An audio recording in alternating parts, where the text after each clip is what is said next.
sire. Angel Cabrera, known affectionately as El Pato or the Duck for his distinctive waddle, etched his name into golf history with a powerful game and an undeniable presence.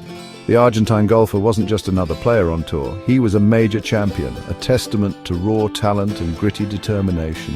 His victory at the 2009 Masters tournament was a crowning achievement, a moment where he donned the coveted green jacket, symbolizing his entry into an elite club of golf legends. Cabrera's powerful drives and clutch putting under pressure made him a formidable competitor, and his US Open win in 2007 at Oakmont further solidified his status as a player who thrived on the toughest stages, showcasing a resilience admired by many fans around the globe. His journey from caddy to champion was inspiring. His style was unconventional, often playing with a cigarette dangling from his lips, a throwback to a different era of the sport. This rugged charm endeared him to many, but it also hinted at a life lived on his own terms, sometimes veering close to the edge. Cabrera's success was a source of immense pride for Argentina, a nation passionate about its sporting heroes. He carried the hopes of his country on his broad shoulders, and for a time, he delivered spectacular results. His playoff victory at Augusta National remains an iconic Masters moment, a display of nerve and skill that few can replicate, securing his place in the annals of the tournament forever and inspiring a generation of golfers in South America.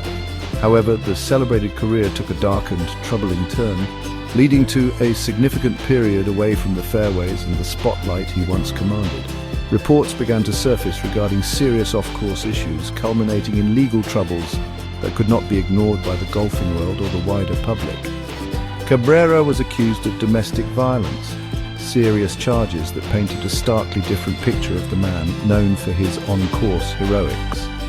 The allegations were disturbing, detailing incidents of assault and threats against former partners, leading to investigations and eventually a conviction that would see him incarcerated in his home country of Argentina. This was a fall from grace that few could have predicted for the major champion. The legal proceedings were protracted and public, casting a long shadow over his past achievements and future in the sport he loved. In 2021, Cabrera was sentenced to 2 years in prison in Argentina for assaulting, threatening and harassing Cecilia Torres Mana, his former partner. Further charges emerged from other ex-partners, leading to an additional sentence in late 2022, extending his time behind bars. The golfing community watched in stunned silence as one of its champions faced the consequences of his actions. A stark reminder that personal conduct carries weight far beyond the confines of the golf course. His absence from tournaments became a somber footnote to a once celebrated career, a career now deeply tarnished. During his time in incarceration, reports suggested that Angel Cabrera underwent a period of profound reflection and change. The isolation and the stark reality of his situation reportedly led him to confront the actions that led to his imprisonment. His manager, Manuel Tagle, became a crucial voice during this period, offering insights into Cabrera's state of mind. Tagle spoke of Cabrera's deep shame and remorse for the pain he had caused, emphasizing that the golfer was not making excuses for his behavior, but was instead focused on understanding his failings. This period was described as one of intense personal reckoning, a necessary step before any thoughts of returning to a public life, let alone professional golf, could even be entertained. Tagle highlighted Cabrera's determination to rebuild his life, starting from the very foundations of his character and relationships. This wasn't just about resurrecting a golf career, it was presented as a more fundamental quest for personal redemption and an opportunity to make amends however possible. The support from Tagle was instrumental, providing a bridge between Cabrera and the outside world and helping to navigate the complex emotional and logistical challenges that lay ahead. This support system also extended to ensuring Cabrera was addressing his issues through therapy and counseling while incarcerated, focusing on the root causes of his destructive behavior and working towards genuine, lasting change, which was paramount for his future. The desire to change was reportedly strong, fueled by a wish to reconnect with his family and to somehow repair the damage his actions had inflicted upon his loved ones and his own legacy. Cabrera understood that words alone would not be enough. His future actions would need to speak volumes about his commitment to a different path. Friends and those close to him noted a shift in his demeanor. a humility that perhaps wasn't always present during the peak of his golfing fame. The journey was clearly going to be long and arduous, with no guarantees of acceptance or a return to his former status. But the initial steps were focused on personal accountability and the hard work of self-improvement. Upon his release from prison in August 2023, after serving over 2 years, Cabrera expressed these sentiments himself, albeit cautiously. He acknowledged the mistakes he made and the suffering he caused, stating his intentions to learn from this dark chapter. His manager, Manuel Targel, reiterated that Cabrera was committed to being a better person and was aware that regaining trust would be a slow and difficult process. The focus was on taking one step at a time, addressing visa requirements to potentially play internationally again, and demonstrating through consistent behavior that he was serious about his transformation. This was not merely about returning to golf, but about returning to society as a changed individual. Though, despite the gravity of his past actions and the time served, the Augusta National Golf Club extended an invitation to Angel Cabrera for the 2025 event, honoring his status as a past champion. This decision immediately sparked a significant debate within the golf community and among sports fans worldwide. The Masters has a long tradition of inviting its former winners to participate, a gesture that celebrates the tournament's rich history and its champions. However, Cabrera's case presented a unique and complex ethical dilemma for the tournament organizers, balancing tradition against the serious nature of his convictions for domestic violence, a crime that rightly elicits strong condemnation. Cabrera's participation included his attendance at the prestigious Champions Dinner, an intimate gathering of past winners held on the Tuesday before the tournament. This event, steeped in history and camaraderie, saw Cabrera once again among his peers, a surreal moment given the circumstances of the preceding years. For some, his presence was a sign that Augusta National believed in second chances and the possibility of redemption for its champions.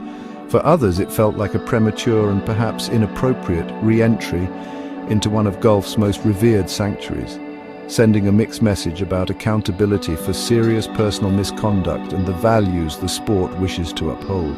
The reaction from the public and golf patrons was deeply divided, reflecting the complexities of the situation. Many voiced their disapproval, arguing that someone convicted of such serious offences should not be celebrated or given a platform at such a prestigious event, regardless of past sporting achievements. They felt it undermined the integrity of the tournament and was disrespectful to victims of domestic violence. Conversely, another segment of observers believed that Cabrera had served his time as mandated by the legal system and deserved the opportunity to rebuild his professional life, particularly if he demonstrated genuine remorse and a commitment to change. They emphasized the principle of redemption being available to all. This mixed reception highlighted the tension between the traditions of the sport and contemporary societal values concerning accountability and personal responsibility. Golf, often seen as a sport of honor and integrity, found itself grappling with how to handle a champion whose off-course actions starkly contrasted with these ideals. Cabrera's quiet presence at Augusta, largely avoiding media interactions, did little to quell the underlying debate. His performance on the course was secondary to the larger questions his return provoked, making the 2025 Masters a focal point for discussions far beyond birdies and bogeys, forcing the golf world to confront uncomfortable truths about its heroes.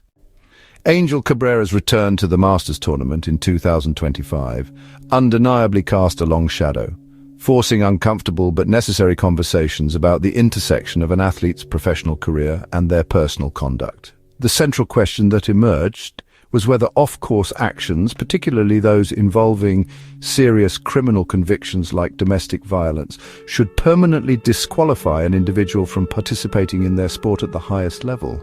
There are no easy answers, as opinions diverge widely, reflecting differing perspectives on justice, punishment, and the potential for rehabilitation. The sporting world often idolizes its stars, but such cases compel a re-evaluation of what it means to be a role model.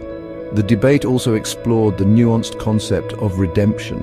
Can an individual truly find redemption after committing serious offenses, and what does that process entail?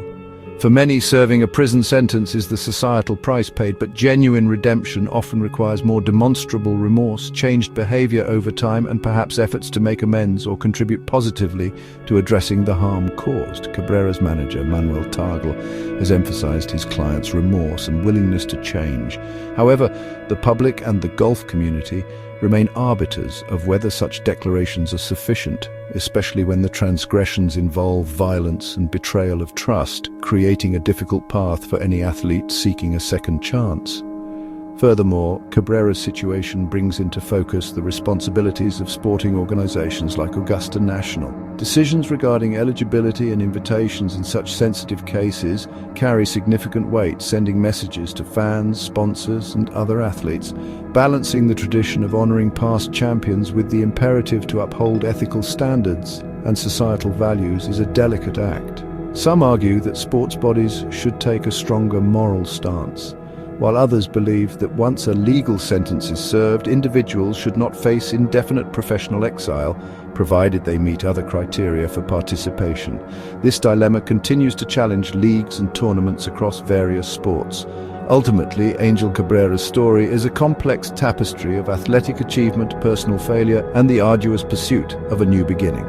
It serves as a potent reminder of human fallibility and the enduring hope for personal growth, even in the wake of profound mistakes. While the controversy surrounding his return will likely persist, there is perhaps a universal lesson in the importance of learning from the past, striving for accountability and fostering a society that, while holding individuals responsible, also allows space for genuine transformation and the opportunity to do better.